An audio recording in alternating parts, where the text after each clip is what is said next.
Yere altına inen taş basamaklar sizi binlerce yıl öncesine götüren karanlık ve sessiz bir yolculuğa çıkarır. Ayatekla Yeraltı Kilisesi, Hristiyanlık tarihinin en eski hac yerlerinden biri olmasının yanı sıra sırlarla dolu bir yapıdır. Bugün Ayatekla'nın büyüleyici tarihini, dini önemini ve çözülemeyen gizemlerini keşfedeceğiz.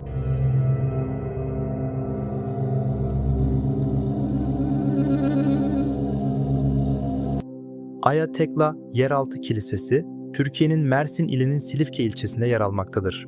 Tarihi bu yer, Hristiyanlığın ilk yıllarında Azize Tekla'nın saklandığı ve inancını yaydığı bir sığınak olarak bilinir. Kilise, bir mağaranın içinde yer almakta olup, erken Hristiyanlık dönemine ait birçok iz taşımaktadır. Ayatekla, Hristiyanlık tarihinde büyük bir önem taşır. Aziz Pavlus'un öğrencisi olarak onun öğretilerini yayma ve Hristiyanlık inancını savunma konusunda büyük bir cesaret göstermiştir. Aziz Pavlus ile olan ilişkisinin derinliği, onun Hristiyanlık içindeki yerini güçlendirmiştir. Pavlus'un vaazlarını dinleyerek Hristiyanlığı kabul eden Tekla, bu inancı yaymak için birçok zorluğa göğüs germiştir. Efsanelere göre Aziz Pavlus'un ona manevi bir rehber olduğu ve Tekla'nın Pavlus'tan aldığı ilhamla erken Hristiyan topluluklarında önemli bir rol oynadığı anlatılır. Aziz Pavlus'un öğrencisi olan Tekla, ilk Hristiyan kadın şehitlerden biri olarak kabul edilir.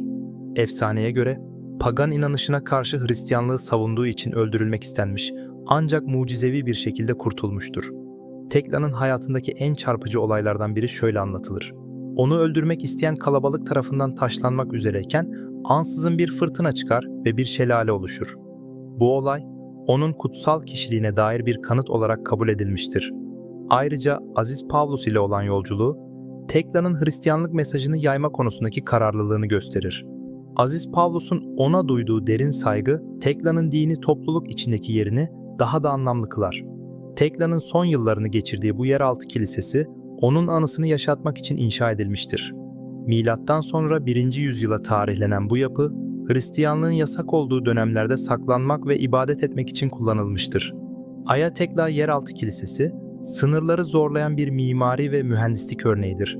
Yer altına oyularak yapılan bu kilise, antik dönemde bir mühendislik harikası olarak kabul edilmiştir.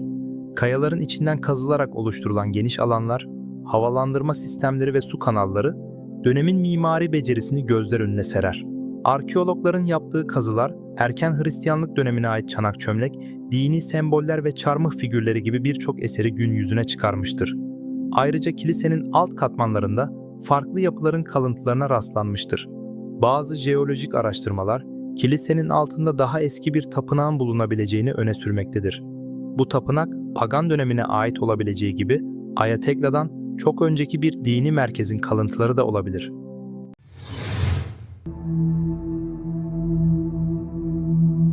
Kilisenin mimarisi kadar bulunduğu coğrafya da çok etkileyicidir. Coğrafi olarak Roma dönemi yolları ile bağlantılı olması, ticaret ve ibadet için stratejik bir yer olduğunu işaret eder. Antik yolların bu kiliseyi neden özel bir yere taşıdığı konusuna dair daha fazla bilgiye yer verilebilir. Ayatekla Kilisesi'nin dikkat çekici özelliklerinden biri, korunmasına dair anlatılan hikayelerdir. Efsanelere göre, Tekla dua ettiği sırada yer yarılmış ve onu koruyan bir mağara oluşmuştur. Bu mağara, günümüzde kilisenin bulunduğu yer olarak kabul edilmektedir. Bölgede yaşayan yerel halk, Ayatekla'nın mucizelerine dair birçok hikaye anlatır. Bunlardan biri, kilisenin içinden akan bir suyun şifa verdiği yönündedir. Bu şifalı suyun, Tekla'nın kutsal enerjisini taşıdığına inanılmaktadır. Ayrıca, bölgeye gelen bazı hacıların burada manevi bir huzur ve iyileşme yaşadığını iddia ettiği bilinmektedir. Efsanelerin yanı sıra, bilimsel araştırmalar da kilisenin gizemini artırmaktadır. Bölgeyi inceleyen jeologlar, kilisenin altındaki kayalarda anormal enerji dalgalanmaları tespit etmiş ve bu bulgular bazı paranormal teorilere zemin hazırlamıştır. Ayrıca kayalarda bulunan minerallerin kökeni de dikkat çekicidir. Bu minerallerin tarihi, kilisenin bulunduğu coğrafyanın jeolojik olarak çok eski bir geçmişe sahip olduğunu ortaya koymaktadır. Ayatekla sadece Hristiyanlık için değil, aynı zamanda insanlık tarihi için de önemli bir figürdür. Onun hayat hikayesi, inancını savunurken gösterdiği cesaretle bugün bile insanları etkilemeye devam etmektedir. Kilisenin Hristiyan hac turizmi açısından taşıdığı değer büyüktür. Bunun yanı sıra tarih ve arkeoloji meraklıları için de eşsiz bir zenginlik sunmaktadır. Kilisenin dini önemi sadece Hristiyanlıkla sınırlı değildir. Burası, dönemin ilk Hristiyan kadın liderlerinden birinin anısını yaşatmak amacıyla inşa edilmiş olmasıyla kadın hakları ve liderlik açısından da büyük bir anlam taşımaktadır. Bu açıdan bakıldığında Aya Tekla sadece dini bir figür değil, aynı zamanda bir ilham kaynağıdır.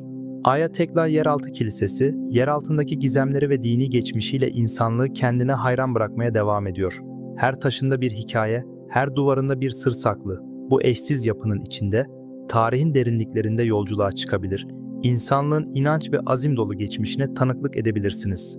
Eğer siz de tarihin bu mistik sayfalarını bizzat keşfetmek ve insanlık tarihine damga vurmuş bir inanç yolculuğunu hissetmek istiyorsanız, Aya Tekla'ya bir gün mutlaka uğrayın. Bu tür büyüleyici yerlerin hikayelerini keşfetmek ve hikayelerini dinlemek için kanalımıza abone olmayı unutmayın. Aya Tekla'nın derinliklerinden gelecekteki maceralarımıza kadar tarihin izinde buluşmak üzere. Hoşça kalın.